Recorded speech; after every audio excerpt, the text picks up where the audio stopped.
আমি আপনি কোন সময় দুনিয়া থেকে চলে যাব বলা যায় না। অনেকে হয়তো চিন্তা করতেছে এখন তরুণ, এখন যুবক, এখন উড়ে বেড়ানোর সময়, এখন একটু ফুর্তি করি, দুনিয়া ব্যাপী ঘুরে বেড়াই, বুড়া হইলে দাড়ি রাইখা নামাজ কালাম শুরু করে দিব। এই কথাটা অন্তরে ঢুকায় দেয় হলো শয়তান। এই কথাটা অন্তরে ঢুকায় দেয় শয়তান। সে মানুষকে দ্বীনের পথে আসার ক্ষেত্রে শুধু বিলম্ব করায়। অনেকের নসিব যদি ভালো, এক সময় হায়াত থাকে, তওবা করে দ্বীনের পথে ফিরে আসে। আবার অনেকের নসিব খারাপ, বিলম্ব করাইতে একটা সময় হায়াত শেষ হয়ে যায়, দ্বীনের উপরে আসতে পারে না, দুনিয়া থেকে চলে যায়। সেজন্য আমাদের অন্তরে যদি এই কথাগুলো আসে, আমাদের অন্তরে যদি এই কথাগুলো আসে যে এখন একটু ঘোরাফেরা করি, কয়দিন পরে ভালো হয়ে যাব, দাড়ি রাখবো, নামাজ পড়বো, হজ করবো, তাবলিগে যায় ভালো হব, খবরদার, দেরি করা যাবে না। বলা যায় না আজকের রাতটাই আমার আপনার শেষ রাত হতে পারে, আগামী দিনের সূর্যোদয় হয়তো নসিবে আর নাও হতে পারে, ঠিক কিনা বলেন? এজন্য আমরা সুন্নাতের অনুসারী হব। যারা সুন্নাতওয়ালা, অনেক যুবক মানুষ দাড়ি দুড়ি নাই, সুন্নাত অনুযায়ী চলে না। আবার অনেক যুবক আছে চলে কি চলে না, চলে।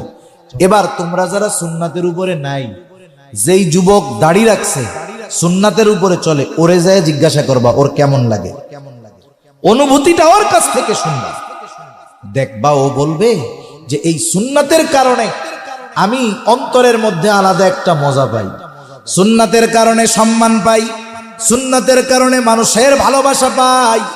আরে ভাই, দুই চারটা খারাপ মানুষ দুনিয়ায় থাকবে, টুকটাক খোসা দেওয়া কথা বলবে, খবরদার তাদের কথায় কষ্ট নিয়া সুন্নাত থেকে দূরে সরা যাবে না।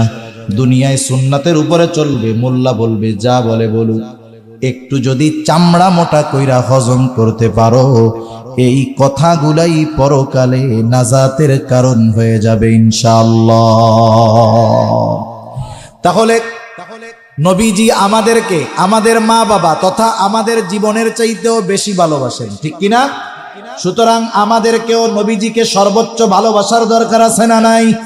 নবীজিকে ভালোবাসবো কেমনে? নবীজি শিখায় দিছে, বলে ভালো যদি বাসতে চাও সুন্নাতকে ভালোবাসো, জান্নাতে যদি একসাথে থাকতে চাও সুন্নাতের অনুসরণ করো। তোমরা যদি সুন্নাতকে মহব্বতের সাথে অনুসরণ করো, আমি নবীকে ভালোবাসা হবে। আমি নবীকে যদি ভালোবাসা হয়, নবীর সাথে জান্নাতে অবস্থান করতে পারবা, আর কোনো চিন্তা নাই। সুন্নাতের উপরে যদি মওত হয়ে যায়, এর চাইতে সৌভাগ্যের আর কিছুই হতে পারে না। আপনাদের অঞ্চলে মাঝে মধ্যে লোকজন মারা যায় কি যায় না? যখন কোনো মানুষ মারা যায়, তার ভেতরে কি আছে, অন্তরে কি আছে বাদ দেন। যদি তার নামটা মুসলমানের হয়, জন্মটা মুসলমানের ঘরে হয়, পরিচয়টা যদি মুসলমানের হয়, তাহলে মারা যাওয়ার পর সুন্দর মতো তাকে আগে গোসল দেওয়ানো হয়। গোসল দেওয়ার পরে কাফন পরায় দেওয়া হয়। এরপরে জানাজার নামাজের জন্য নিয়ে যাওয়া হয়। জানাজা শেষে লাশের খাটিয়াটা নিয়ে কবরস্থানের দিকে রওনা হয়ে যাওয়া হয়।